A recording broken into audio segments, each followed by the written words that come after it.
Hello friends, आप सभी का स्वागत है अपना ही यूट्यूब चैनल मघी मैथमेटिक्स क्लासेस में। कल हम लोग कुछ इंग्लिश के बेसिक के बारे में जानकारी किए थे और हम लोग को कुछ टॉपिक रह गया था जो कि बेसिक आज हम लोग उसे कंप्लीट कर देंगे। तो उससे देखने से पहले अगर आप पीछे वाला वीडियो नहीं देखे हैं तो कृपया करके उससे पीछे वाला वीडियो को जरूर देखें और अपने दोस्तों के पास इसे शेयर भी करें। वीडियो अगर अच्छा लगे तभी लाइक और सब्सक्राइब करें, अन्यथा नहीं करें। तो चलिए हम लोग सीधे गप करते नहीं या टाइम पास भी नहीं करते हैं, डायरेक्ट हम लोग टॉपिक पर चलते हैं। तो कल का जो हम लोग को टॉपिक रह गया था वो क्या रह गया था? बोलो, क्या रह गया था? ऑफलाइन ऑनलाइन दोनों, अगर जो भी देख रहा है तो बोल सकते हो। हम लोग को जो टॉपिक रह गया था वो रह गया था क्या? सेंटेंस। क्या रह गया था? सेंटेंस। अब सेंटेंस कितना बच्चा को पता है? अगर जो ऑफलाइन में हो वो भी बताना और जो ऑनलाइन देख रहे हैं तो वो भी बताना सेंटेंस किसे कहते हैं। सबसे पहले हम लोग को जो इंग्लिश में जो हम लोग को सबसे बहुत बाधा आता है कि हम लोग सही से सेंटेंस नहीं बना पाते हैं। जब तक हम लोग सही से सेंटेंस ही नहीं बना पाएंगे तो हम लोग को जितना भी वाक्य रहेगा सब क्या हो जाएगा? गलत हो जाएगा। क्या हो जाएगा? गलत हो जाएगा। तो इसके लिए हम लोग को हम लोग अगर रोड पर चलते हैं तो हम लोग को तरीका पता होता है ना कि हम दूसरे के साइडों में चल जाएंगे तो ठोक के भाग जाएगा कि नहीं भाग जाएगा। उसी तरह से सेंटेंस को बनाएंगे, हम इधर को वडवा के इधर कर देंगे, इधर को वडवा के इधर कर देंगे तो गलत होगा, नहीं तो क्या होगा? एकदम बिल्कुल गलत होगा। सेंटेंस बनाने के लिए क्या हम लोग को आवश्यकता होती है? सब्जेक्ट का। उसके बाद हम लोग की आवश्यकता होता है वर्ब का। उसके बाद किसका होता है? अदर वर्ड का। किसका? अदर वर्ड का। अब देखो, सब्जेक्ट को जानकारी करेंगे, वर्ब को जानकारी करेंगे और अदर वर्ड को जानकारी करेंगे। और ये सब ऐसा नहीं हो सकता है, ये वाला जो मेरा जो है ये बिल्कुल सही है। अगर कोई कहता है सर अगर हम अदर वर्ड लिख दे, उसको बाद हम सब्जेक्ट लिख दे, उसको बाद हम वर्ब लिखे तो क्या ये सही नहीं हो सकता है? तो हम बोलेंगे कि नहीं, ये वाला सही नहीं हो सकता है। अगर कोई कहेगा कि सर अगर हम पहले वर्ब लिख दें, फिर उसको बाद हम अदर वर्ड लिख दें, उसको बाद हम सब्जेक्ट लिखें तो क्या ऐसे सही नहीं होगा? तो हम बोलेंगे कि ये वाला भी सही नहीं होगा। सही कौन होगा? Subject plus verb plus other word, ये मेरा सही होगा। अब इसमें आ जाता है कि सर सबसे पहले हम लोग को जो टॉपिक है क्या? सेंटेंस। क्योंकि सेंटेंस पढ़ने के लिए हम लोग किसको आवश्यकता होगा? सेंटेंस क्या है? सबसे पहला क्वेश्चन सेंटेंस क्या है? अगर सेंटेंस क्या है अगर जान रहा है तो जरूर बताना और ऑफलाइन वाले बच्चे लोग लिख करके लाना, ठीक है। सेंटेंस क्या होता है? तो सेंटेंस जो क्या होता है? A group of words which makes a complete sense is called sentence. कहता है कि हम लोग जो सेंटेंस देखे थे तो हम लोग पहले पढ़े थे क्या? अल्फ़ाबेट। क्योंकि इंग्लिश की स्टार्ट हम लोग किस चीज़ किए थे? अल्फ़ाबेट। अल्फ़ाबेट के बाद हम लोग क्या पढ़े? लेटर पढ़े। लेटर के बाद हम लोग क्या पढ़े? वर्ड पढ़े। क्या पढ़े? वर्ड पढ़े। और वर्ड के बाद हम लोग अब क्या पढ़ रहे हैं? अभी हम लोग सेंटेंस पढ़ रहे हैं। क्या पढ़ रहे हैं? सेंटेंस पढ़ रहे हैं। अब देखो इसमें हम लोग को ये सबको तो जानकारी छोटा सा था, इसमें कोई दिक्कत की बात नहीं है। बाकी ये ऐसे हैं कि एग्जाम में भी यहाँ से क्वेश्चन आता है, 10th का हो या 12th का हो, किसी भी एग्जाम में सेंटेंस से क्वेश्चन पूछ दिया जाता है। क्योंकि बहुत सारा बच्चा का सेंटेंस पता ही नहीं चल पाता। तो बनाने के लिए सेंटेंस के लिए 3 चीज़ की आवश्यकता होती है, सब्जेक्ट की, वर्ब का और अदर वर्ड का। बाकी सेंटेंस का अगर टाइप्स पूछे तो सेंटेंस का जो टाइप्स होते हैं वो 5 प्रकार के होते हैं। कितने प्रकार के होते हैं? 5 प्रकार के। अच्छा, कौन कौन होता है?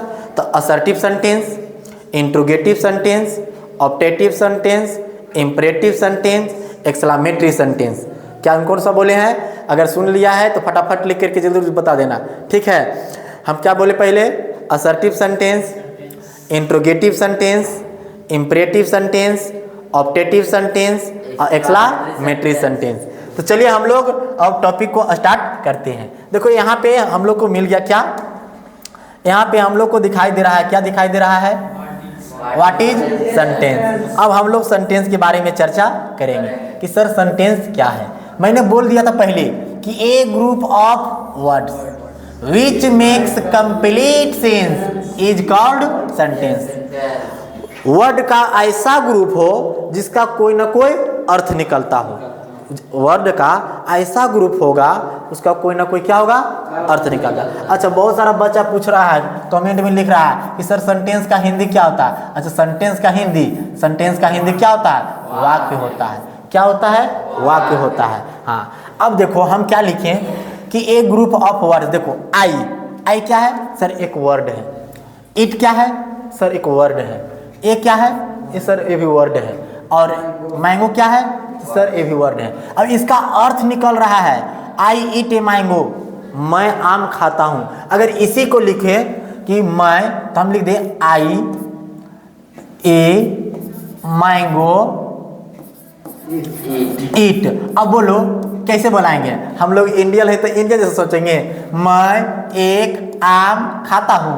अरे देखो ये कैसे गलत हो गया, क्योंकि सर हमको ये सब्जेक्ट अब वर्ब और अदर वर्ड के रूप में ये वाला नहीं है, ये वाला नहीं है, इसलिए क्या हो गया, गलत। इस रूप में रहेगा तो कोई भी सेंटेंस तुम्हारा गलत नहीं हो सकता है। अगर ऐसा में नहीं है तो गलत होना क्या है, फिक्स है, उसमें कोई तो दो राय ही नहीं है।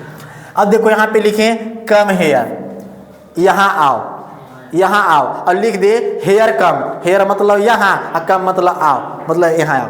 इसका कोई अर्थ होता है, हेयर कम मतलब कोई अर्थ होता है, नहीं होता है।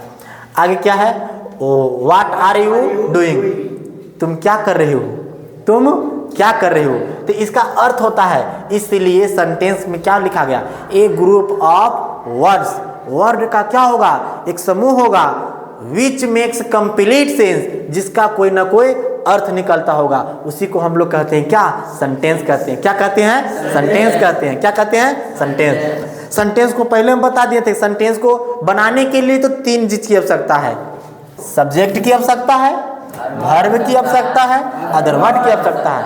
लेकिन लग गया बीच में क्या, लेकिन यानी बट। इसका टाइप्स कितना होता है, तो टाइप कितने होते हैं, 5 होते हैं, जो कि हम पहले बता दिए थे। पहला क्या होता है, असर्टिव सेंटेंस। दूसरा होता है इंट्रोगेटिव सेंटेंस। अच्छा, जो बहुत कोई पहली बार पढ़ रहा था इसे तोड़ करके अंग्रेजी पढ़े। देखो पहला असर्टिव सेंटेंस। नेक्स्ट है इंट्रोगेटिव सेंटेंस। नेक्स्ट है इम्परेटिव सेंटेंस। और आगे है ऑप्टेटिव सेंटेंस। और एक है एक्सक्लेमेटरी सेंटेंस। अगर इंग्लिश को रीड भी नहीं करने आता ना, तो जिस तरह से हम पढ़ते हैं उस तरह से एक बार रिवीजन करना, घर पर 1 बार 2 बार 3 बार, और ऑफलाइन वाले बच्चे बार बार रिवीजन करें, ठीक है। अब हम लोग जानेंगे एक एक करके सब सेंटेंस के बारे में हम लोग थोड़ा सा चर्चा करेंगे। सेंटेंस को 5 को हम लोग चर्चा कर लेंगे, उसको बाद हम लोग थोड़ा सा सब्जेक्ट और ऑब्जेक्ट के बारे में हम लोग थोड़ा सा क्या करेंगे, जानकारी करेंगे। सबसे पहले आता है क्या, सबसे पहला जो क्वेश्चन है एक कि what is assertive sentence. Assertive sentence क्या है, असर्टिव सेंटेंस क्या होता है। तो देखो असर्टिव सेंटेंस में 2 आता है, एक आता है पॉजिटिव टाइप से जो क्वेश्चन होता है, और एक होता है नेगेटिव, जिससे मैं पढ़ता हूँ या मैं नहीं पढ़ता हूँ। तो दोनों का दोनों जो होगा असर्टिव सेंटेंस में आएगा, ठीक है। हालांकि नहीं वाला को नेगेटिव हम लोग कहते हैं, बाकी असर्टिव के अंतर्गत ही आता है कौन, नेगेटिव सेंटेंस। अगर हम बोले मैं खा रहा हूँ या मैं नहीं खा रहा हूँ, तो दोनों को दोनों क्या होगा, असर्टिव सेंटेंस में ही आएगा, ठीक है। कहता है a sentence that makes a statement is called assertive sentence. वैसे सेंटेंस जिसको हम लोग साधारण रूप से क्या करते हैं, व्यक्त करते हैं, बोलते हैं मैं खा रहा हूँ, तो मैंने कहा एकदम देहयतीर कर बोले हैं मैं खा रहा हूँ।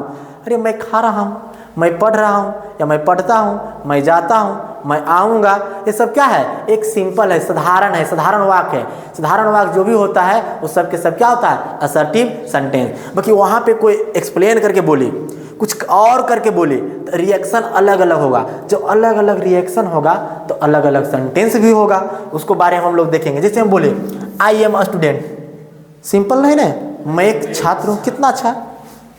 यू गो टू मार्केट, तुम बाजार जाते हो। नेक्स्ट है दे आर स्पीकिंग इंग्लिश, वे लोग अंग्रेजी बोल रहे हैं। तो ये सब क्या है, सिंपल है, ये सब आता है असर्टिव सेंटेंस के अंतर्गत। और अगर नोट भी लगा देगा तो हो जाता है ऐसा नेगेटिव कि वो भी असर्टिव के काम करता है। अब अगला हम लोग को आता है सबसे बड़ा चीज क्या, इंट्रोगेटिव सेंटेंस। क्या है इंट्रोगेटिव सेंटेंस? इंट्रोगेटिव जो सेंटेंस होता है यस नो, इसमें चर्चा होता है। इंट्रोगेटिव सेंटेंस में तो दो, एक यस और एक नो। ए यस नो के लिए अलग सवाल होता है और एक होता है WH वर्ड, उसका सवाल अलग होता है। अगर हमें पूछूं क्या तुम पढ़ते हो, तो अगर पढ़ते हो तो जवाब देगा या तो यस में या तो नो में। अगर हम पूछें क्या तुम खेलते हो तो कहोगे या तो यस या तो नो। अगर हम बोले कि क्या तुम नहाते हो तो बोलोगे या तो यस या तो नो। अगर हम बोले क्या तुम हिंदी पढ़ते हो तो बोलेगा यस या तो नो। अगर हम बोले तुम क्या खाते हो तो क्या बोलोगे, यस या नो? तुम क्या खाते हो तो क्या बोलोगे, यस या नो? है, इसमें जवाब नहीं पता चल रहा है। तुम क्या खाते हो तो तुम्हारा जवाब होगा कोई जो वस्तु खाते हो उसका नाम बोलोगे। हम बोलेंगे तुम कहाँ रहते हो तो क्या कहेगा, यस, ऐसे बोलेगा नहीं।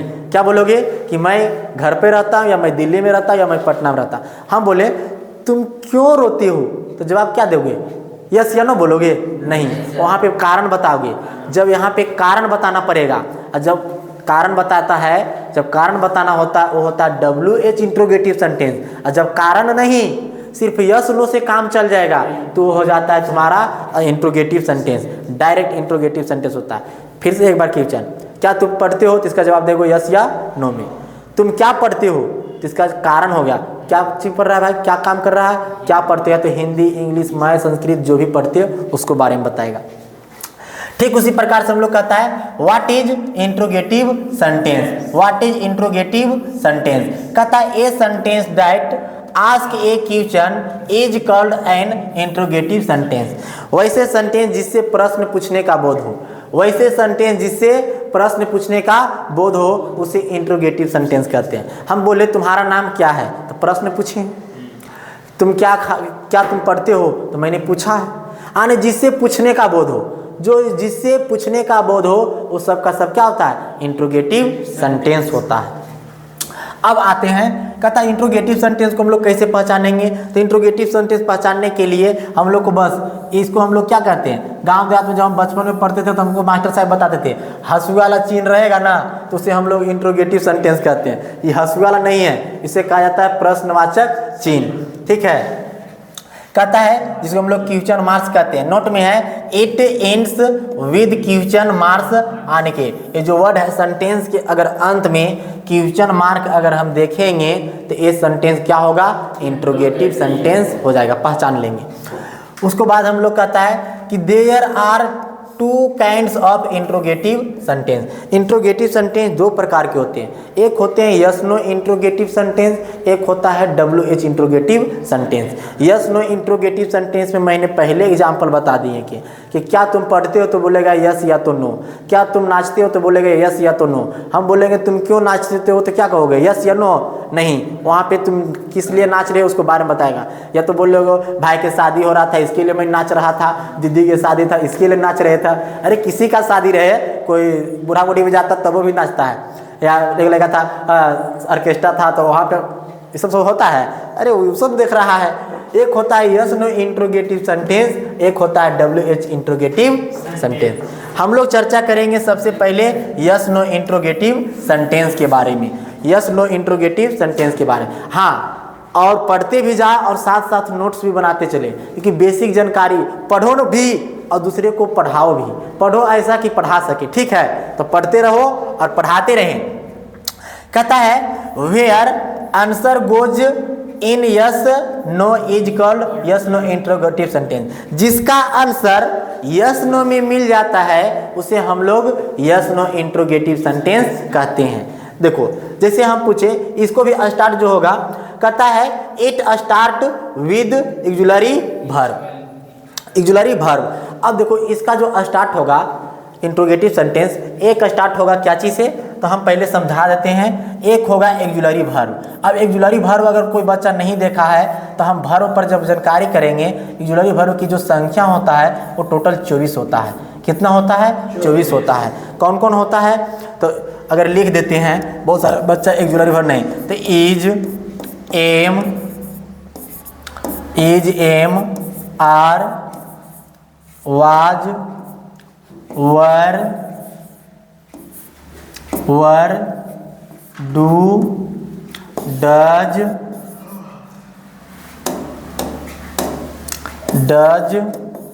Did, has, have, had, can, could, shall, should, will. अच्छा देखो जादू चल रहा है बोर्ड में। Will, would, may, might, must. अच्छा must, ought, to, need, dare, used, to. ये सब के सब होता है एक्जुलरी वर्ब। इसी में मॉडल्स भी है, इसी में प्रिंसिपल वर्ब भी है, पर हम लोग को अभी ये चीज़ जानकारी नहीं करना था। बाकी बहुत सारा बच्चा कि सर एक्जुलरी वर्ब कैसा होता है। तो दो interrogative yes no interrogative sentence होगा तो सबसे पहले स्टार्ट होगा क्या चीज़ से? ए भी से स्टार्ट होगा, अनएक्जुलरी वर्ब से। इसके बाद क्या रहेगा? सब्जेक्ट रहेगा। उसके बाद क्या रहेगा? मेन वर्ब रहेगा। क्या रहेगा? मेन वर्ब रहेगा। या तो मेन वर्ब नहीं रहे तो फिर कोई अदर वर्ड भी रह सकता है। ऐसा होता है क्या? Interrogative yes no interrogative sentence. और WH वाला में क्या होगा कि सबसे पहले देखो यहाँ पे लिखा हुआ है, क्या कह रहा है कि देखो it start with auxiliary verb.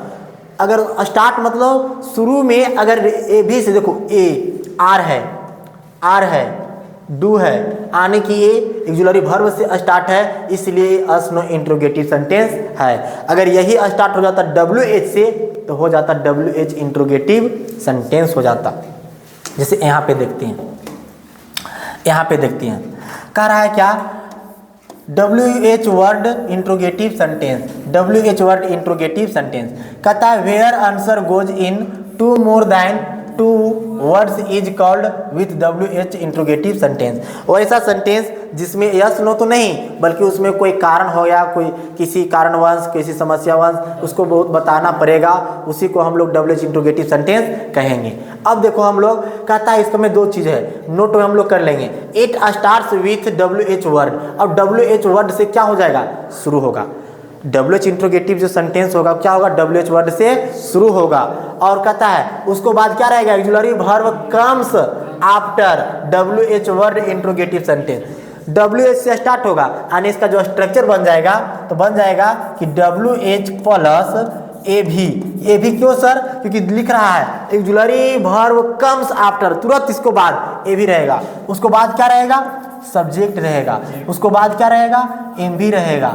उसको बाद एम भी की जगह पे अदर वर्ड भी हो सकता है, रह भी सकता है। अब ये हो जाता है क्या? WH इंट्रोगेटिव सेंटेंस का स्ट्रक्चर इस टाइप से देखने को मिलेगा। अब बहुत सारा बच्चा कि सर WH कितना होता है, तो WH देखो फिलहाल अभी इतने की हम लोग जानकारी करते हैं। पहला क्या है? वाट मने क्या। दूसरा है क्यों, और वाई मने क्यों। फिर क्या है? हु मने कौन। फिर है वेयर मने कहाँ। फिर है हाउ मने कैसे, कैसे है ना।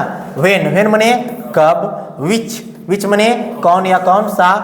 हुज मने किसका। ये सब क्या हो गया? तो WH वर्ड सेंटेंस का लिए हो गया ये सारा जितना भी।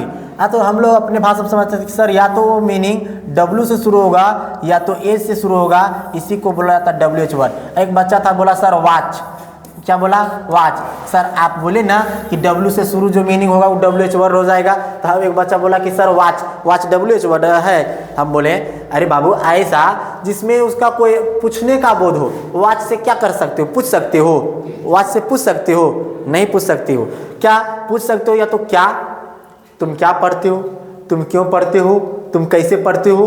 या बोल सकते हो तुम कौन हो, तुम कहाँ रहते हो, है ना, तुम कब पढ़ते हो, तुम कौन सा किताब पढ़ते हो, तुम किसको जानते हो, तुम किसको पहचानते हो। इस तरह से हम लोग को क्या होता है, WH वर्ड होता है। जैसे हम लिखें वाई डू यू प्ले, तुम क्यों खेलते हो, वाई डू यू प्ले, तुम क्यों खेलते हो। इसका जवाब अब क्यों खेलते हो तो यहाँ पे क्या बोलोगे, यस खेलते हैं, यस। अरे खेलते हो यस है, पर तुम क्यों खेलते हो तो बोलेगा सर थोड़ा सा मनोरंजन के लिए खेलते हैं, देहिया में दर्द रहता है तो इसे झाड़ने के लिए खेलते हैं। अरे हम लोग पता है ना जी, who are you, who are you, तुम कौन हो। अब क्या बोलेगा, यस, हु आर यू बोलेगा यस, ऐसे बोलेंगे नहीं, बोलेंगे हु आर यू तुम कौन हो, तो बोलेगा मैं एक किसान हूँ, मैं एक डॉक्टर हूँ, मैं एक टीचर हूँ, या तो बोल देगा, कुछ समझ ही गया होगा क्या बोल देगा से। व्हाट इज योर नेम, तुम्हारा नाम क्या है, तो क्या बोलोगे यस। अच्छा लगा, समझो yes no, yes no interrogative अलग है और WH इंट्रोगेटिव अलग है। तुम्हारा नाम क्या है तो बोलोगे फलन ढेकन चिलन मंगरा, सब कुछ समझ ही गया हो। ये था इंट्रोगेटिव सेंटेंस। अब हम लोग सीखेंगे इम्परेटिव सेंटेंस के बारे में। वो सेंटेंस हम लोग को तो अच्छा से पता चल जाता है, कुछ बच्चा इसको बारे में जानकारी करता है और कुछ चीज़ को जानकारी नहीं कर पाता। आज हम लोग इस सब को थोड़ा सा हंसी के साथ, मजाक के साथ इसको हम लोग पढ़ेंगे। कहता है पहला इम्परेटिव सेंटेंस। इम्परेटिव सेंटेंस से पता चल रहा है कि या तो किसी को ऑर्डर देगा या अनुमति देगा, है ना, इस तरह से बोलेगा। कहता है a sentence that express an order, request, wish, advise is called an imperative sentence. जब किसी को बोलना हो, जब किसी को अनुमति देना हो या अनुमति लेना हो, हम बोले प्लीज सिट डाउन, या बोले कम हियर, या बोले शट द डोर। अगर हम किसी तरह से बोले तो या तो अनुमति दे रहे हैं या तो अनुमति ले दे रहे हैं। हम लोग स्कूल में कहते थे मैं आई कम इन सर, तो अनुमति ले रहे हैं। तो यहाँ पे लिखा हुआ है कम हियर, यहाँ आओ, उसको क्या करा, अनुमति दे रहा, यहाँ आओ, है ना। हेल्प मी, हेल्प मी, मुझे मदद करो, या बहुत सारा बोलता है प्लीज हेल्प मी, क्या, हाँ, ए रिक्वेस्ट। फिर है open the door, open the door, क्या कह रहा है, ऑर्डर कर रहा है। डोंट लाफ, मत हंसो, मना कर रहा है, सलाह दे रहा है ना। अब कभी कभी लिखा रहता बहुत सारा से, ये सारे वर्ड जो होते हैं, जो भी किसी को, जब भी किसी से अनुमति लेना हो, अनुमति देना हो, तो वैसे सेंटेंस को हम कौन सेंटेंस कहेंगे, इम्परेटिव सेंटेंस कहेंगे। जब भी अनुमति लेना हो, अनुमति देना हो, तो वैसे सेंटेंस को हम लोग क्या, कौन सा सेंटेंस कहेंगे, इम्परेटिव सेंटेंस कहेंगे। लेकिन यहाँ तक तो बच्चन लोग ठीक ठाक जानकारी कैले रहता है। शायद ये वाला वर्ड ऑप्टेटिव सेंटेंस बहुत सारा बच्चा जानकारी करता है, बहुत सारा बच्चा नहीं कर पाता। अब देखो क्या कहता है, ऑप्टेटिव सेंटेंस में दुआ या बदुआ के नाम सुना होगा। गांव देहात से अगर बिलोंग कर रहे हो तो सबको पता होगा कि गांव देहात में दुआ बदुआ मिलते रहता। किसी को दुआ मिलता तो किसी को शराब मिलता है ना। अगर किसी से ज़्यादा लड़ाई झगड़ा हो गया तो सीधे कहता भंगला हम मरबो न करो है, यानी कि एक से एक भाषा बोलेगा रे, गरिएबो करेगा, ठीक है। देखा होगा दादा दादी तोरा मगतिया ना हुआ, यानी एक से एक बोलेगा, भगवान करे तुम जल्दी मर जाओ, ऐसा ऐसा शब्द बोलते रहेगा। अब ज़्यादा अगर दुलारे है, दादा दादी से दुलार अगर ज़्यादा है तो क्या बोलेंगे, खुश रहो, है ना, गुरु लोग खुश रहो। अब कि ज़्यादा जम के लड़ाई घर के अगल बगल में हो गया तो बताओ दुआ मिलेगा, खाली सराफे मिलेगा। अगल बगल से लड़ाई झगड़ा हो गया तो क्या मिलेगा, सराफे मिलेगा, ओकरा में कोई ऑप्शन ही नहीं बचता है। एक खचिया रोज मिलेगा। खचिया मतलब समझ आता, हमन के गाँव में खचिया बोला जाता है, मतलब ढेर मनी गाड़ी। एक खचिया का मतलब ढेर मनी गाली, समझ में आ रहा ना, हाँ ठीक है। कहता है a sentence that expresses some curse, वो दुआ, दुआ, प्रे मतलब प्रार्थना, विश मतलब आशीर्वाद, इज कॉल्ड ऑप्टेटिव सेंटेंस, जिससे दुआ व दुआ, प्रार्थना, आशीर्वाद का बोध होगा।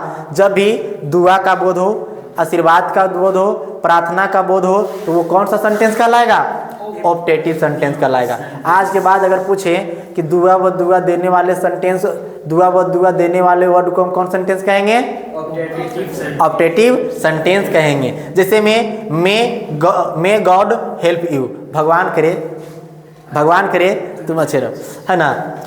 मे you live, may you die soon होगा, यहाँ पे डाई सुन। अब यहाँ पे क्या हो गया, भगवान करे तुम जल्दी मरो।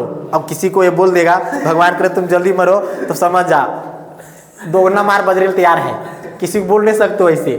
मे यू लिव लॉन्ग, हाँ अगर ये कह दो मे यू लिव लॉन्ग, भगवान करे तुम लंबी उम्र जियो, तो कहता देखो ना हमको पूरा तारीफ किया है।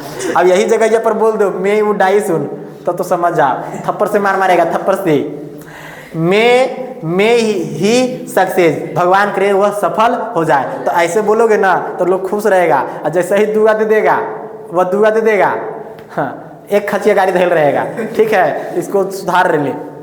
अब हम लोग देखते हैं आगे क्या, ये जो वर्ड है इसको बाद हम लोग कुछ और विशेष जानकारी करेंगे। अभी जस्ट एक्सक्लामेटरी सेंटेंस बोल कर लगता है, एक्सक्लामेटरी सेंटेंस। अब ये देखो, ये ऐसा सेंटेंस है जो हम लोग बचपन में करके आए हैं। हम लोग जो बचपन में कर रहे हैं वही सेंटेंस एक्सक्लामेटरी सेंटेंस होता है, जो बचपन में हम लोग करते हैं। याद करो कितना बच्चा स्कूल गया था, सरकारी स्कूल पढ़ने के लिए सब गया था। याद करो जब बचपन में छुट्टी होता था तो कैसे लोग आते थे, अच्छा कखिया में बैग लटकाता था ना, कखिया में बैग लटकाता था और लटका करके अब पूरा एकदम धुनते धुनते छुट्टी रे छुट्टी रे छुट्टी रे, तो एक्सप्लेन करते थे, लगता था आहा। अच्छा एक तो स्कूल वाला हो गया, कभी मैच उच खेला है, मैच खेला होगा तो वहाँ पे देखो किस तरह से रिएक्शन किया होगा। अगर हार गया है तो हार गया तो वो व्यक्ति तो एकदम साइड से मुंह करके चल जाएगा, और जो जीतेगा से देखना विकेटवा कमा लेगा, पूरा बोलेगा हुर्रे हुर्रे हुर्रे हुर्रे करेगा, हुर्रे हुर्रे करेगा, है ना। अच्छा ये तो स्कूल वाला हो गया, खेल कूद वाला हो गया। अगर किसी के घर में अगर जन्मदिन है तो खुशी देखो कितना रहेगा, पूरा सब के सब क्या रहेंगे, खुशी रहेंगे। अच्छा उसी के टाइम अगर किसी के यहाँ डेट कोई हो जाता है तब देखो सब कैसे कैले रहेंगे, मुँह कान एकदम ऐसे, ओकरा देखिएगा हाँ ठीक है बबुआ हले बेचारा मर गया, बोलेगा ना ऐसे। तो ये सब क्या है, हम लोग को रोज जो चल रहा है, हम लोग को जो एक्सप्लेन करते हैं, यही एक्सक्लामेटरी सेंटेंस होता है। कोई मर जाता है तो खुशी मनाता है, अरे दुखी मनाता है। हालांकि बूढ़ा बूढ़ी मरता है तो डीजे उजे बजा देता है ना बाबू, बाकी पता है वो डीजे खाली नाम के बजा है, बाकी जब खर्चावा बैठेगा ने तो कहेगा बड़का भैया देते हैं, छोटका भैया देते हैं, ये सब बोलते रहेगा। ठीक है, तो इस सब के चक्कर में मत पड़ो, ये सब हम लोग को रोज का चीज़ है। हम लोग आज पार्टी मनाएंगे तो आज पूरा खुश रहेंगे, और कभी घर जाएंगे तो मुँह का लटका देंगे, आधा ना। अगर रिएक्शन ये जो हम लोग एक्सप्लेन करते हैं, इस सब चीज़ को हम लोग जानते हैं, बचपन में कर चुके हैं। देखो क्या कहता है, a sentence that expression shouldn't hurrah alas five माने छी ब्रो वाह इज कॉल्ड एक्सक्लामेटरी सेंटेंस। हम लोग कभी छी भी तो कभी कभी देखते हैं, हम लोग सर्वर देने जाते हैं तो बहुत बड़े लोग पूरा स्मार्ट अपने आप को समझता है, कैसा माकरा व्हाट इज दिस, क्या है ये सब करते रहता है ना। पर ये सब गलत, कभी कभी छी ऐसे करते रहता है। तो ये सब चीज़ों को हम लोग जानते हैं। अब देखो कह रहा क्या, ये देखो की क्वेश्चन पढ़ो, हुर्रा, हुर्रा मतलब हुर्रे हुर्री, पूरा एकदम गर्दा मचा देगा पूरा फील्डवा में। अगर एंट्री मैच रहेगा, पैसा अगर ज़्यादा लेकर के खेल रहा है तो देखो पूरा एकदम पूरा फील्डवा में एकदम जो जिताएगा उसको पूरा कंधवा पर लेकर के मारेगा, हुर्रे हुर्रे करेगा। लिखा है hurrah we have won the match, हम लोग ने मैच जीत लिया। कितना अच्छा है। अब कोई मैच जीतेगा तो मुँह लटका कहेगा हम मैच जीते हैं, ऐसे आ रहे हैं, ऐसे आएगा नहीं ना, ऐसे नहीं आ सकता है। फिर है अलास ही डिड, वाह कितनी दुखित की बात है, वो मर गया, कितना अच्छा था बेचारा, बड़ी अच्छा था, ठीक से था। करते कि ऐसा नहीं, हम लोग इस तरह से एक्सप्लेन करते हैं। फिर है फाई छी यू आर चीटर, फाई छी तुम धोखेबाज की जो भी कर सकते हो, चीटर मतलब से धोखेबाज होता है, यू आर ए धोखेबाज यानी चीटर। अब किसने जो गंदा व्यक्ति रहते हैं वो बहुत अलग ढंग के, तुम ठीक लेकर नहीं है, गंदा है, छी कर देता है ना, बुरा। वाह यू किल ए टाइगर, वाह यार वाह वाह मेरे शेर। कोई कभी कभी देखता है कुश्ती उश्ती लड़के आया है और उसको शाबाशी लोग देने वाला रहता है, कुछ पटक के चला आया तो बोलेगा वो दादा तो बैठे रहेगा, वाह मेरा शेर, वाह वाह मेरा शेर। यहाँ पे वाह किसी को वहाँ पे वाह भी करते हैं, यहाँ पे ब्रो वो यू किल ए टाइगर, वाह तुमने बाघ को मार दिया, मार डाला, कितना अच्छा से बोला है। तो ये था पांचों सेंटेंस जिसको हम लोग एक्सप्लेन कर लिए। पर इससे अगर ज़बरदस्त, अब ये था सभी बच्चों के लिए, पर अब की जो पढ़ाने जा रहे हैं उस 10th और 12th और कंपटीशन के बच्चे को अच्छे से समझ में आएगा। उसी के बारे में हम लोग थोड़ा सा चर्चा करेंगे। जैसे में यहाँ पे कुछ वर्ड हम लोग लिखे हैं और ये वर्ड में देखो हम लोग को क्या है, ये वर्ड में देखें तो ये वर्ड में हम लोग को क्या दिखाई दे रहा है, तो कहेंगे कि सर इंग्लिश सेंटेंस जो होता है सब्जेक्ट, वर्ब और ऑब्जेक्ट के बारे में चर्चा करते हैं कि सर सब्जेक्ट में क्या हो यानी कौन होता है, वर्ब में क्या होता है और ऑब्जेक्ट में कब, कहाँ और कैसे, ये सब वर्ड होते हैं। अब देखो सब्जेक्ट होने के लिए हम लोग को देखो ऐसे सब्जेक्ट होने के लिए थोड़ा सा हम एक चर्चा कर ले कि सब्जेक्ट होने के लिए बहुत सारा का सवाल रहता है कि सर सब्जेक्ट क्या क्या होता है। तो मैं बता दूं कि सब्जेक्ट होने के लिए नाउन की आवश्यकता होता है, इसके हम लोग लिए नाउन भी पढ़ेंगे। सब्जेक्ट के लिए प्रोनाउन की आवश्यकता होता है, इसलिए हम लोग प्रोनाउन भी पढ़ेंगे। अच्छा प्रोनाउन गलत है, प्रोनाउन। और इसको लिए हम लोग को इन्फिनेटिव है ना, और उसके बाद हम लोग इन्फिनेटिव जेरंड, उसके बाद जेरंड। और देखो ये दोनों ऐसे मुख्य रूप से क्या है, नाउन का ही रूप है। ये दोनों क्या है, नाउन का ही रूप है। तो हम लोग को सब्जेक्ट के लिए इतना को जानकारी करेंगे। और ये सब क्या होता है, अच्छा इन्फिनेटिव जो होता है 2 प्लस V1 अगर जब भी हम लोग देखते हैं 2 प्लस V1 जब भी हम लोग देखते हैं तो उसे हम लोग कहते हैं इन्फिनेटिव। और जेरंड जो होता है V1 प्लस ING जो होता है वो तुम्हारा क्या होता है, V4 के। और ये जो जेरंड का जो काम होता है सब्जेक्ट के रूप में काम करता है, जेरंड का जो काम होता है सब्जेक्ट के रूप में काम करता है। इन्फिनेटिव के काम सब्जेक्ट के रूप में भी काम करेगा और वर्ब के रूप में भी काम करेगा। तो ये होता है ऐसे मुख्य रूप से नाउन और प्रोनाउन ये दोनों भी होता है सब्जेक्ट, बाकी ये मुख्य रूप से नाउन का ही क्या है, पार्ट है।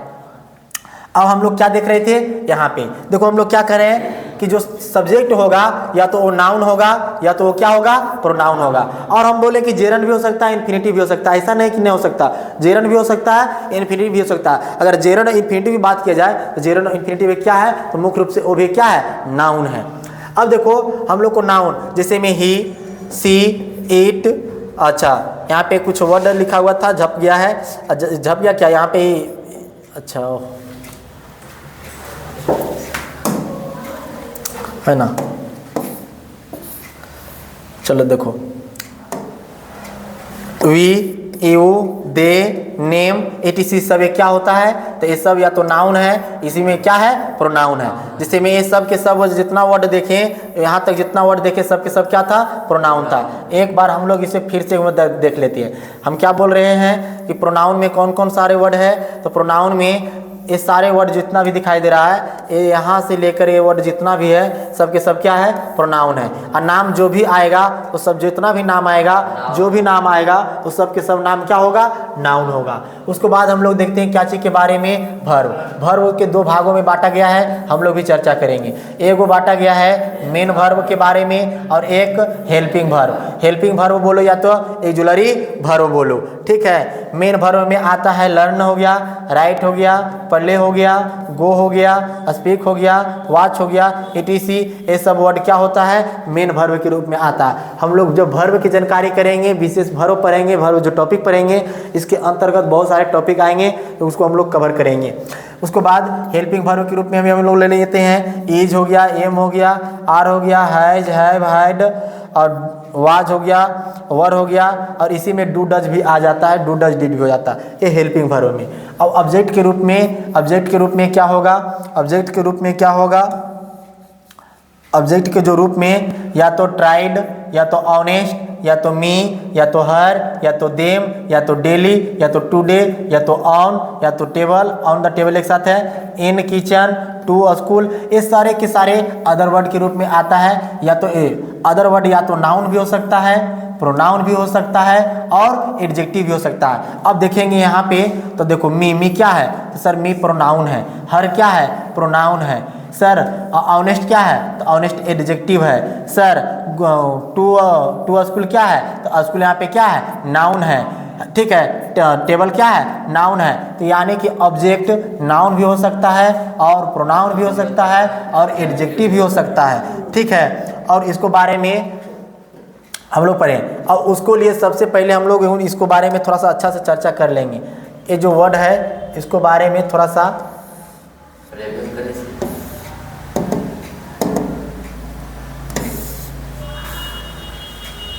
चलो इसको बारे में थोड़ा सा हम लोग अच्छा चर्चा कर लेंगे कि जो सब्जेक्ट, ये वाला जो वर्ड हम अभी बताने जा रहे हैं इस सेंटेंस बनाने में बहुत काम आएगा।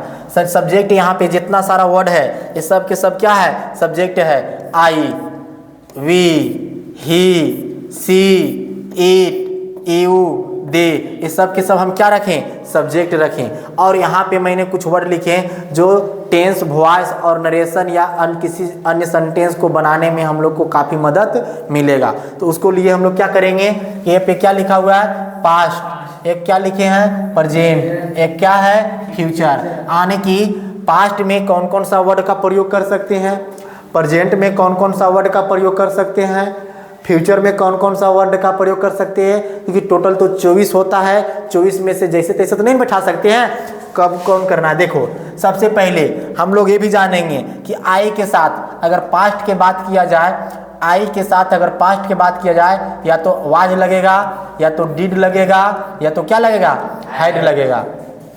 अगर आई के साथ प्रेजेंट में बात किया जाए तो एम लगेगा, डू लगेगा, हैव लगेगा, ठीक है। अगर आई के साथ फ्यूचर में बात किया जाए या तो विल लगेगा या तो शैल लगेगा, है ना। अगर सभी लोग लिखते भी चले, ठीक है। दूसरा क्या है, वी के साथ पास्ट में वर लगता है। अच्छा इसे वेयर बहुत सारा पढ़ता है कि वर है, वर और डिड और हैड। आने की वी के साथ पास्ट में या तो वर लग सकता है या डिड लग सकता है या तो हैड लग सकता है। वर वी जो है, वी के साथ प्रेजेंट में आर लग सकता है, डू लग सकता है, हैव लग सकता है। और वी के साथ फ्यूचर में विल या शैल दोनों लग सकता है। ये याद कर जाना है, क्योंकि हम लोग को कोई भी टेंस, कोई भी कितना भी बड़ा बड़ा सेंटेंस होगा उसे बनाने में काफ़ी मदद आएगा, ठीक है। जब हम टेंस का, जब हम ट्रांसलेशन का जब हम सीरीज स्टार्ट करेंगे उसमें टोटल 218 स्ट्रक्चर हम पढ़ाएंगे। उसमें से दुनिया का कोई भी सेंटेंस होगा, क्वेश्चनों भी हिंदी रहेगा, उसको इंग्लिश में करने के लिए, आसान करने के लिए हम हर तरह से, चाहे उसको लिए कितना भी मेहनत करना पड़े, आप लोग को हम बीच में ज़रूर लाएंगे और आप लोग ज़रूर उसे सीखें और दूसरे को सिखाएं भी। मैंने बोला ही और सी जो है पास्ट में वाज, डिड और हैड आता है, प्रेजेंट में इज, डज, हैज आता है और फ्यूचर में क्या आता है, विल आता है। इट के साथ वाज, डिड, हैड, क्या चीज में, पास्ट में। इट के साथ इज, डज, हैज, क्या चीज में, प्रेजेंट में। इट के साथ विल, क्या चीज में, फ्यूचर में। और यू के साथ आता है वर, डिड, हैड, ये सब जो है पास्ट में प्रयोग करते हैं। आर, डू, हैव, ये सब क्या चीज प्रयोग करेंगे, प्रेजेंट में प्रयोग करेंगे।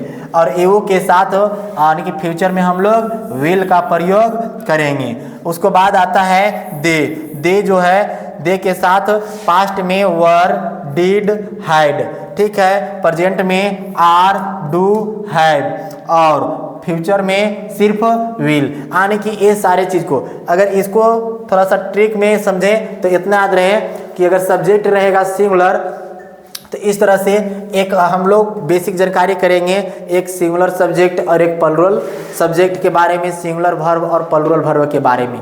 तो अगर किसी को ये वाला नहीं समझ में आ रहा है तो इसे अच्छे से पहले लिख लें, एक दो बार अच्छे से रीड कर लें। अगर रीड भी नहीं होता है तो इसके लिए भी हम थोड़ा सा छोटा सा ट्रिक करके हम आप लोग के बीच लाएंगे। तो आज का वीडियो यहीं तक। अगर ये वीडियो आप लोग को अच्छा लगा हो तो लाइक करें और सब्सक्राइब करें और अपने दोस्तों को पास शेयर करें। तब तक लिए thank you so much watching this video.